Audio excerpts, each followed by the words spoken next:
بسم اللہ الرحمن الرحیم۔ میرے پیارو، اللہ سبحانہ و تعالیٰ نے سورہ واقعہ میں قیامت کے دن 3 گروہوں کا ذکر فرمایا ہے۔ اس میں ایک گروہ اصحاب الیمین ہے، دہنے ہاتھ والے، دوسرا اصحاب الشمال ہے، بائیں ہاتھ والے، اور تیسرا گروہ جو ہے وہ سابقون کا ہے۔ اللہ سبحانہ و تعالیٰ نے فرمایا ہے والسابقون السابقون، یہ آگے بڑھ جانے والے، آگے بڑھ جانے والوں میں سے ہیں۔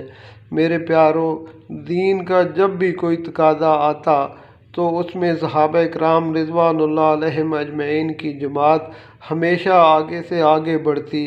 جان لگانے کا وقت آتا، مال لگانے کا وقت آتا، گھر بار کو چھوڑنے کا وقت آتا، فصل کو چھوڑنے کا وقت آتا، بیوی بچوں کو چھوڑنے کا وقت آتا، ہر ایک کام میں آگے ہوتے۔ تو اللہ سبحانہ و تعالیٰ نے فرمایا کہ یہ پہلوں میں سے بہت زیادہ ہوں گے اور آخر والوں میں سے تھوڑے۔